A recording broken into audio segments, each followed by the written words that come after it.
Hello साथियों, भारतीय नागरिक सुरक्षा संहिता 2023 में आज हम आपको बताएंगे प्रतिभूति देने का आदेश क्या होता है और हम बताएंगे आपको कि डिस्चार्ज किस प्रकार से कार्यपालिक मजिस्ट्रेट कर सकते हैं और प्रतिभूति की अवधि क्या रहती है, कब प्रारंभ मानी जाएगी।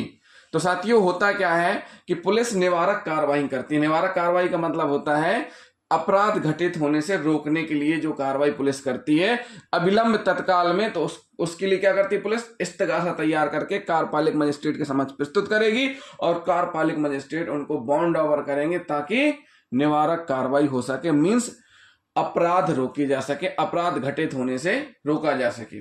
साथियों, पुलिस का काम क्या है? अपने थाना क्षेत्र में, थाना प्रभारी का काम है अपने थाना क्षेत्र में शांति व्यवस्था बनी रहे, लाइन ऑर्डर मेंटेन रहे, अपराध नियंत्रण रहे और प्रशांति कायम रहे। तो इसके लिए पुलिस क्या करती है? जो आदतन अपराधी हैं, सीआरपीसी की धारा 110 और बीएनएसएस की धारा 129, जिनका समाज में स्वच्छंद रहना, समाज में रह रहे लोगों के लिए घातक है, उनके लिए बॉन्ड ओवर करवाना बहुत जरूरी है, उनको पाबंद करवाना जरूरी है। क्यों? क्योंकि उनसे एक समाज में रह रहे लोग जीवन यापन अच्छे से नहीं कर पा रहे हैं, संकटापन है उनका जीवन यापन। तो इस स्थिति से निपटने के लिए पुलिस क्या करती है? निवारक कार्रवाई करती है। कहां भेजती है? इस्तगासा तैयार करके कार्यपालिक मजिस्ट्रेट के समक्ष। इसी प्रकार और भी धारा 126, 127, 128, 129 में इन सभी धाराओं के इस्तगासा पुलिस तैयार करके, थाना प्रभारी तैयार करके कहां भेजते हैं? अपने थाना क्षेत्र के कार्यपालिक मजिस्ट्रेट के समक्ष प्रस्तुत करते हैं। अब कार्यपालिक मजिस्ट्रेट की जिम्मेदारी है कि वो उनकी सुनवाई करते हुए अविलंब बॉन्ड ओवर करें। इसके लिए जरूरी क्या होगा? जो अनावेदक है, जिनके खिलाफ इस्तगासा आया है, उनको बुलाया जाए। तो क्या करेंगे कार्यपालिक मजिस्ट्रेट? उनको बुलाएंगे। बुलाने के बाद उनको सुनाया जाएगा कि उनके ऊपर किस प्रकार का इस्तगासा पेश किया गया है, यानी आरोप क्या है उनके खिलाफ, तो उनको सुनाया जाएगा। फिर उसके बाद उनसे बॉन्ड ओवर के लिए बोला जाएगा, यानी कार्रवाई प्रारंभ की जाएगी। तो साथियों, ये जो सुनवाई जांच है ये 135 बीएनएसएस की धारा 135 के अंतर्गत की जाती है और सीआरपीसी की धारा 116 में वर्णित थी। साथियों, ये जो कार्रवाई क्यों की जाती है, किस लिए की जाती है, भाई ये क्यों जरूरी है? जैसे ही पुलिस के द्वारा सूचना दी जाती है, इस्तगासा प्राप्त होता है कार्यपालिक मजिस्ट्रेट को, तो कार्यपालिक मजिस्ट्रेट बीएनएसएस की धारा 135 में उपबंधित हैं कि परिशांति भंग, लोक विशुद्ध होना या किसी अपराध के किए जाने का निवारण करने के लिए या लोक सुरक्षा के लिए तुरंत उपाय करना आवश्यक है। क्या करना आवश्यक है? भारतीय नागरिक सुरक्षा संहिता की धारा 135 उपबंधित करती है। क्या उपबंधित किया गया है? कि यदि धारा 135 सब क्लोज 1 के अधीन प्रारंभ की गई जांच के पश्चात तुरंत उसकी समाप्ति के पूर्व मजिस्ट्रेट यह समझता है कि प्रशांति भंग का, लोक प्रशांति विशुद्ध होने का, अपराध निवारण करने के लिए, किसी अपराध के किए जाने का निवारण करने के लिए, लोक सुरक्षा के लिए तुरंत उपाय करना आवश्यक है, तो वह ऐसे कारणों से जिन्हें लेखबद्ध किया जाएगा उस व्यक्ति को जिसके बारे में आदेश दिया गया, जिसके बारे में क्या किया गया है? आदेश दिया गया। किस धारा के तहत? बीएनएसएस की धारा 130 के अंतर्गत आदेश दिया गया है, निर्देश दे सकते हैं और वह जांच समाप्त होने तक प्रशांति कायम रखने और सदाचारी बने रहने के लिए प्रतिभूतियों सहित या रहित बंध पत्र निष्पादित करें। और जब तक ऐसा बंध पत्र निष्पादित ना कर दिया जाता है या निष्पादन में विक्रम होने की दशा में जब तक जांच समाप्त नहीं हो जाती है, उसे अभिरक्षा में निरुद्ध रख सकते हैं। मतलब अगर कार्यपालिक मजिस्ट्रेट को लगता है कि जेल में बंद करना आवश्यक है, तो जिससे प्रशांति बनी रख सकती है, तो निरुद्ध भी कर सकते हैं। तो कार्यपालिक मजिस्ट्रेट अविलंब सुनवाई करने के लिए क्या करते हैं? उनको बॉन्ड ओवर करते हैं और बीएनएसएस की धारा 130 में जो वर्णित अवधि है, उस अवधि के समाप्त होने तक प्रशांति कायम रखने के लिए, सदाचार बने रहने के लिए प्रतिभूतियों रहित और सहित दोनों सहित बॉन्ड ओवर करते हैं, ताकि क्या हो सके? प्रशांति भंग ना हो, शांति बनी रहे, लोक सुरक्षा विधिवत रहे, किसी अपराध को करने से रोका जा सके। ये सारे कारण हैं। तो साथियों, इस प्रकार से ये जांच करते हैं और अविलंब बॉन्ड ओवर भी कर दी जाती है। किस धारा के अंतर्गत? बीएनएसएस की धारा 135 सब क्लोज 3 के अंतर्गत। अब यहां बात आती है कि प्रतिभूति देने का आदेश, धारा 136 क्या कहती है, BNSS की धारा 136 क्या कहती है, जो कि CRPC की धारा 117 के समरूप है। प्रतिभूति देने का आदेश, प्रतिभूति देने का आदेश जब मजिस्ट्रेट BNSS की धारा 135 के अंतर्गत मजिस्ट्रेट द्वारा की गई जांच, परिणाम स्वरूप यह जो मजिस्ट्रेट जांच करते हैं, जैसे ये इस्तगासा यहां आ गए मजिस्ट्रेट साहब के पास, अब मजिस्ट्रेट साहब जांच कर रहे हैं, जांच पर क्या कर रहे हैं, सही पा रहे हैं।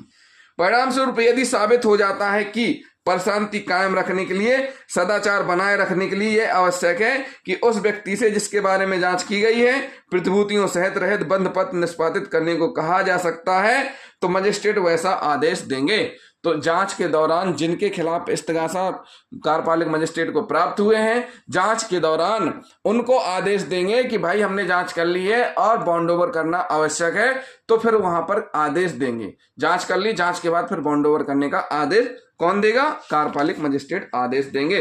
परंतु कुछ अपवाद हैं। अपवाद कैसे हैं?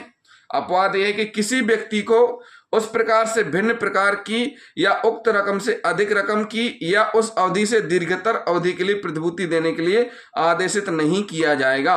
मतलब यह हुआ कि जो BNSS की धारा 130 में वर्णित है अवधि और उसमें जो बॉन्ड ओवर आदेशित है, जो बॉन्ड ओवर कार्यपालिक मजिस्ट्रेट ने आदेशित किया है जितने राशि का मुचलका भरने का, उससे अधिक राशि नहीं लेंगे और ना ही जो इसमें अवधि निर्धारित की गई है इससे अधिक अवधि के लिए बॉन्ड ओवर करेंगे।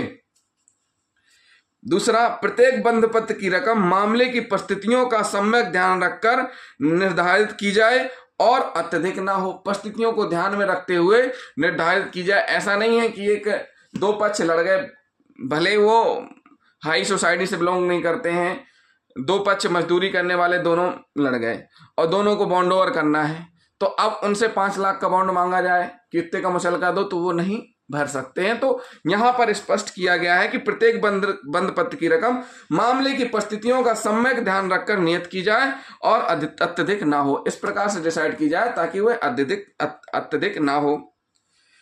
नंबर तीसरा, यदि वह व्यक्ति जिसके बारे में जांच किया गया है अवयस्क है तो बंध पत्र का निष्पादन केवल उसके प्रतिभुओं द्वारा निष्पादित किया जाएगा। अब क्या हुआ, परिवार इस्तगासा कार्यपालिक मजिस्ट्रेट के पास आ गए और उनमें से जिनके खिलाफ परिवार पुलिस के द्वारा भेजे गए हैं या सूचना प्राप्त हुई है कार्यपालिक मजिस्ट्रेट को, एक आध कोई नाबालिग है, अवयस्क है, चूंकि 18 वर्ष से कम आयु के जो भी बालक रहते हैं या किशोर रहते हैं उनसे प्रतिभूति या स्वयं का मुचलका नहीं लिया जाएगा, क्योंकि उनको क्या माना जाता है कि वो उनके लिए जो संरक्षक हैं, जो गारंटर हैं, वो जवाबदारी लेंगे, तो उनकी तरफ से इसमें मुचलका लिया जाएगा। क्या लिया जाएगा? यदि वह व्यक्ति जिसके बारे में जांच किया गया है और वह नाबालिग यानी अवयस्क है, 18 साल से कम उम्र का है, तो बंध पत्र का निष्पादन केवल उसके प्रतिभुओं द्वारा निष्पादित किया जाएगा। क्या किया जाएगा? प्रतिभुओं, जमानतदारों द्वारा या संरक्षक द्वारा निष्पादित किया जाएगा। तो साथियों, ये हुई धारा 136 जो कि CRPC की धारा 117 के समरूप है, प्रतिभूति देने का आदेश। अब साथियों, हम आपको एक बहुत महत्वपूर्ण बात बताने जा रहे हैं। इसमें भी डिस्चार्ज होता है। क्या होता है? कार्यपालिक मजिस्ट्रेट भी इस्तगासा डिस्चार्ज कर सकते हैं। अभी आपने सुना होगा न्यायालय में डिस्चार्ज, चालान डिस्चार्ज कर देते हैं, उन्मोचन कर देते हैं। हमने आपको बताया भी है CRPC और BNSS की धाराओं में कि कैसे डिस्चार्ज किया जाता है, ऐसे इसमें भी डिस्चार्ज कर देते हैं। तो जब डिस्चार्ज होगा तो फिर क्या कार्रवाई होगी, कैसे डिस्चार्ज होगा, ये हम आपको बताने जा रहे हैं। उस व्यक्ति का उन्मोचन जिसके विरुद्ध इत्तला दी गई है, मतलब जिसके विरुद्ध इस्तगासा पेश की गई है, उसका डिस्चार्ज यानी उसका उन्मोचन। इस धारा का उद्देश्य, जो धारा बनी है 137, इसका उद्देश्य उस व्यक्ति को उन्मोचन प्रदान करना है जिसके विरुद्ध प्रशांति कायम रखने के लिए या सदाचार से रहने के लिए प्रतिभूति लेने की कार्रवाई की गई है और उस कार्रवाई में धारा 135 के अधीन की गई जांच से यह साबित नहीं होता है कि उस व्यक्ति से बंध पत्र का निष्पादन आवश्यक है। साथियों, जांच शुरू कर दी गई है और जैसी जांच शुरू कर दी जाती है तो क्या करते हैं, इसमें सदाचार रहने के लिए प्रतिभूति लेने की कार्रवाई की गई है, जिसके खिलाफ प्रतिभूति लेने की कार्रवाई की गई है। जांच के दौरान अगर वह सही पाया जाता है कि इससे आवश्यक नहीं है सदाचार के लिए प्रतिभूति लेना, तो फिर क्या किया जाएगा, उसके लिए बंद पत्र का निष्पादन आवश्यक नहीं है, तो ऐसी स्थिति में क्या किया जाएगा, उसको डिस्चार्ज किया जाएगा। क्या किया जाएगा, डिस्चार्ज किया जाएगा। फिर से समझिए साथियों, धारा 135 के अधीन की गई जांच से यह साबित नहीं होता है कि उस व्यक्ति से बंध पत्र का निष्पादन आवश्यक है। ऐसी स्थिति में यदि वह व्यक्ति जांच के प्रयोजनों के लिए अभिरक्षा में है तो उसे छोड़ दिया जाएगा, अथवा वह व्यक्ति अभिरक्षा में नहीं है तो उसे उन्मोचन प्रदान कर दिया जाएगा, यानी डिस्चार्ज कर दिया जाएगा। अगर जांच के दौरान वह व्यक्ति जेल में निरुद्ध है, अगर वह जेल में निरुद्ध है तो उसको जेल से छोड़ दिया जाएगा, और अगर जेल अभिरक्षा में निरुद्ध नहीं है तो उसको क्या कर दिया जाएगा, उन्मोचन प्रदान कर दिया जाएगा। तो साथियों, ये कहलाती है धारा 137, जो कि सीआरपीसी की धारा 138 के समरूप है। अब हम आपको बताएंगे धारा 138, बीएनएसएस की धारा 138, जो कि सीआरपीसी की धारा 118 के समरूप है। जिस अवधि के लिए प्रतिभूति अपेक्षित की गई है उसका प्रारंभ, क्या कह रही है धारा, उसका प्रारंभ, जिस अवधि के लिए प्रतिभूति अपेक्षित की गई है उसका प्रारंभ कब कैसे माना जाएगा। यदि कोई व्यक्ति जिसके बारे में प्रतिभूति की अपेक्षा करने वाला आदेश, प्रतिभूति की अपेक्षा करने वाला आदेश जो कि हमने आपको बताए हुए हैं सीआरपीसी की धारा 135 के अधीन दिया गया है, या ऐसा आदेश दिए जाने के समय कारावास के लिए दंडादेश है। मतलब ये हुआ कि प्रतिभूति के लिए आदेशित किया गया है, और जब आदेशित किया गया उस समय वह जेल में निरुद्ध है, तो जैसे ही वह जेल से बाहर आएगा, जो उसको दंडादेश दिया गया है वो भुगत कर बाहर आएगा, तो वह अवधि जिसके लिए प्रतिभूति अपेक्षित की गई है उसके समाप्त होने पर प्रारंभ होगी, यानी जो दंडादेश है जो उसको कारावास दिया है, कारावास के खत्म होने के उपरांत प्रारंभ हुई मानी जाएगी। दूसरी दशाओं में ऐसे आदेश की तारीख से प्रारंभ होगी जब तक मजिस्ट्रेट पर्याप्त कारण से बात की तारीख नियत न करें। अन्य दशाओं में ऐसी अवधि ऐसे आदेश की तारीख से, जिस दिन मजिस्ट्रेट आदेश करेंगे उसी तारीख से प्रारंभ मानी जाएगी। क्या मानी जाएगी, उसी तारीख से प्रारंभ मानी जाएगी अवधि। तो साथियों, अवधि कौन का हम बता देते हैं। भारतीय नागरिक सुरक्षा संहिता 2023 की धारा 130 और सीआरपीसी की धारा 111 में अवधि डिसाइड की गई है। बीएनएसएस की धारा 126, 127, 128 जो कि सीआरपीसी की धारा 107, 108, 109 के समरूप है, इनमें 1 वर्ष तक का है प्रावधान, और 129 बीएनएसएस की धारा और सीआरपीसी की धारा 110 में 3 वर्ष तक का प्रावधान है।